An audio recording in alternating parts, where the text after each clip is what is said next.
विजयनगर राज्य अपनी समृद्धि, भव्य महलों और विद्वानों के लिए दूर दूर तक प्रसिद्ध था। वहां के राजा कृष्णदेवराय प्रजावत्सल, दयालु और धर्मपरायण शासक थे। वे गरीबों की सहायता करने और ब्राह्मणों का सम्मान करने में कभी पीछे नहीं हटते थे। यही कारण था कि राज्य के कई ब्राह्मण धीरे धीरे अत्यंत लालची और स्वार्थी बन गए थे।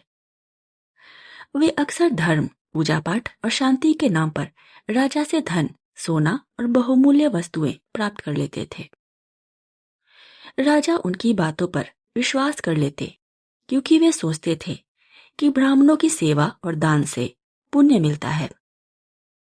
लेकिन कुछ चतुर ब्राह्मण राजा की इसी उदारता का अनुचित लाभ उठाते रहते थे। एक दिन राज दरबार में वातावरण बहुत शांत और गंभीर था। राजा कृष्णदेवराय कुछ उदास दिखाई दे रहे थे। दरबारियों ने देखा कि राजा किसी गहरी सोच में डूबे हुए हैं।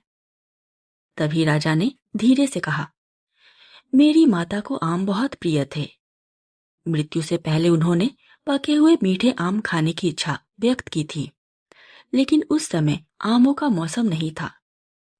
लाख प्रयास करने पर भी मैं उनकी अंतिम इच्छा पूरी नहीं कर सका।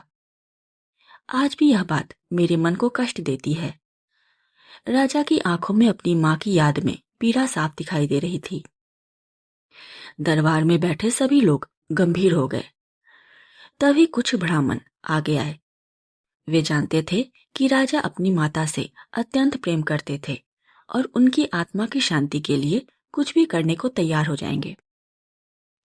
एक वृद्ध ब्राह्मण ने गंभीर स्वर बनाते हुए कहा, महाराज, माता पिता की अंतिम इच्छा अधूरी रह जाए तो उनकी आत्मा को पूर्ण शांति नहीं मिलती, लेकिन शास्त्रों में इसका उपाय बताया गया है। राजा तुरंत उत्सुक होकर बोले, कौन सा उपाय? यदि उससे मेरी माता की आत्मा को शांति मिल सके तो मैं अवश्य करूंगा। ब्राह्मणों ने एक दूसरे की ओर देखा। उनके मन में लालच जाग चुका था। फिर उन्होंने कहा, महाराज, यदि 108 ब्राह्मणों को सोने का एक एक आम दान कर दें तो आपकी माता की आत्मा तक वह पुण्य पहुंच जाएगा। ब्राह्मणों को दिया गया दान सीधे मृत आत्मा को प्राप्त होता है। इससे उनकी आत्मा प्रसन्न और शांत हो जाएगी। राजा सरल स्वभाव के थे। उन्होंने बिना किसी संदेह के ब्राह्मणों की बात पर विश्वास कर लिया। उन्होंने तुरंत राजकोष से आदेश दिया कि शुद्ध सोने के 108 आम तैयार किए जाएं। कुछ ही दिनों में कुशल सुनारों ने चमचमाते सोने के सुंदर आम बना दिए। वे बिल्कुल असली आमों जैसे दिखाई देते थे। दरबार में एक विशाल समारोह आयोजित किया गया। राज्य भर के 108 ब्राह्मणों को आमंत्रित किया गया। जब ब्राह्मण दरबार में पहुंचे और उन्होंने सोने के चमकते आम देखे तो उनकी आंखें लालच से चमक उठी। वे मन ही मन प्रसन्न हो रहे थे कि बिना किसी मेहनत के उन्हें इतना मूल्यवान दान मिल रहा है। राजा कृष्णदेवराय ने श्रद्धा और विनम्रता के साथ प्रत्येक ब्राह्मण को सोने का एक एक आम भेंट किया। ब्राह्मण बड़े आदर और संतोष का दिखावा करते हुए बोले, महाराज, आपकी माता की आत्मा को अवश्य शांति मिलेगी। आपने बहुत बड़ा पुण्य किया है। दरबार में उपस्थित तेनालीराम यह सब ध्यान से देख रहे थे।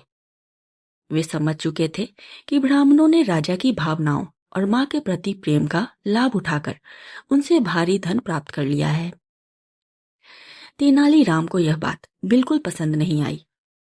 उनके मन में ब्राह्मणों के लालच के प्रति क्रोध भर गया। उन्होंने सोचा, धर्म और आस्था के नाम पर किसी की भावनाओं का फायदा उठाना बहुत गलत है। इन लालची ब्राह्मणों को अवश्य सबक सिखाना चाहिए। कुछ समय बीत गया। एक दिन तेनालीराम की माता का भी देहांत हो गया।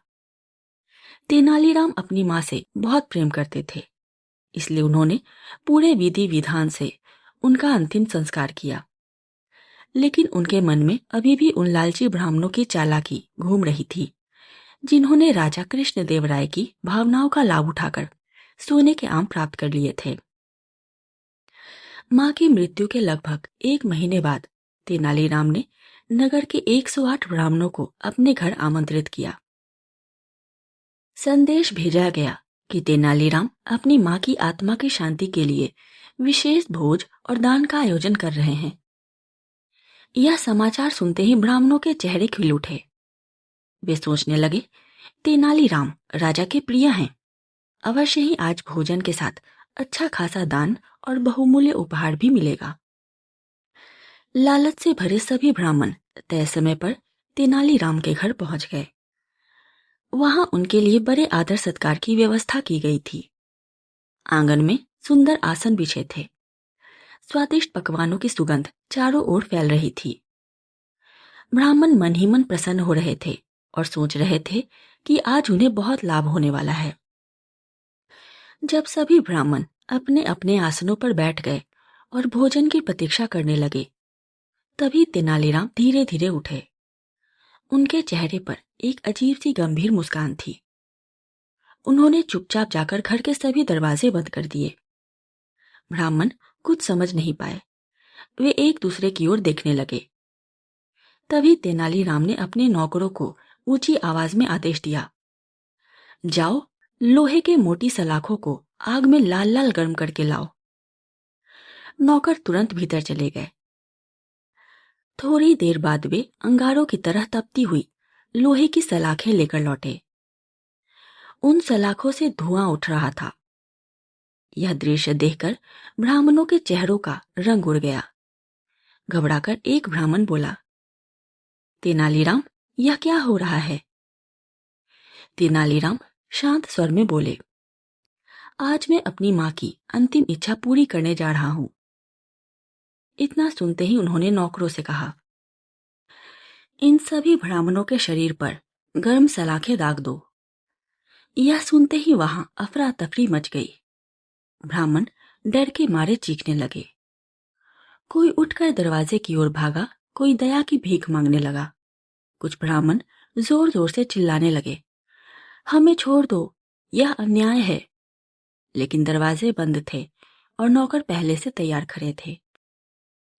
उन्होंने भागते हुए ब्राह्मणों को पकड़ लिया।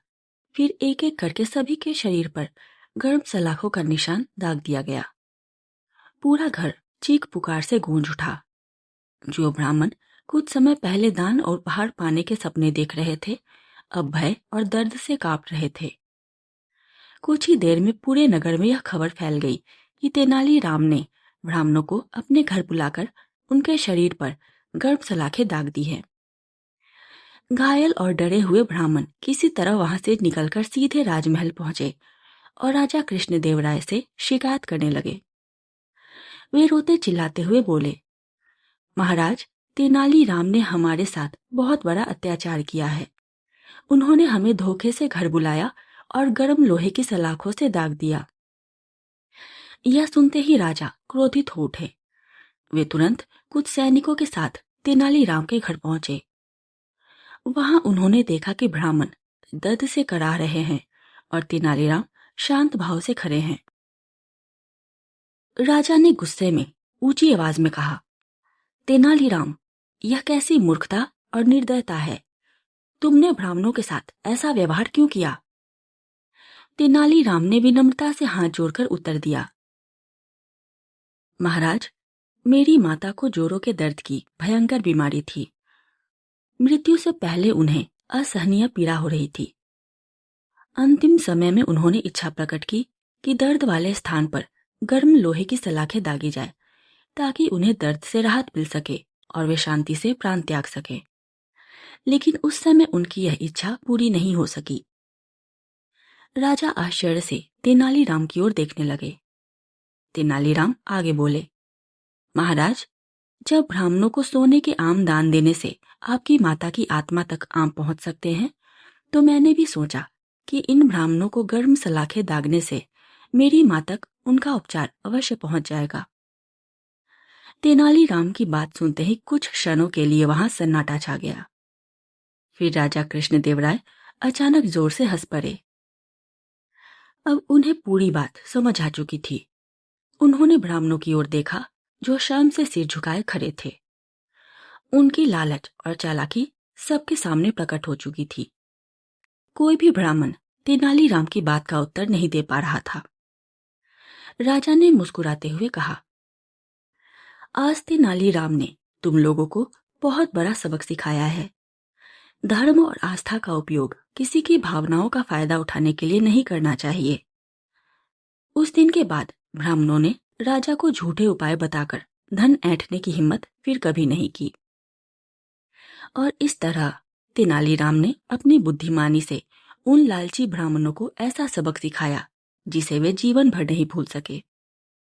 उन्होंने बिना क्रोध या बल प्रयोग के केवल उनकी ही बातों को उनके सामने रखकर यह सिद्ध कर दिया कि धर्म का अर्थ लालच नहीं बल्कि सच्चाई और करुणा है। राजा कृष्णदेवराय भी समझ गए कि आस्था के नाम पर कही गई हर बात सच नहीं होती। उस दिन के बाद उन्होंने किसी भी धार्मिक उपाय पर आंख बंद करके विश्वास करना छोड़ दिया। वहीं ब्राह्मणों ने भी अपनी गलती स्वीकार की और फिर कभी किसी की भावनाओं का लाभ उठाने का साहस नहीं किया। कहानी की सीख, दूसरों की भावनाओं और विश्वास का गलत फायदा उठाना अंततः अपमान और पछतावे का कारण बनता है। सच्ची बुद्धिमानी वही है जो बिना अन्याय किए सत्य को सामने ला दे। अगर आपको तेनालीराम की यह चतुर और रोचक कहानी पसंद आई हो तो इसे अपने दोस्तों के साथ जरूर साझा करें।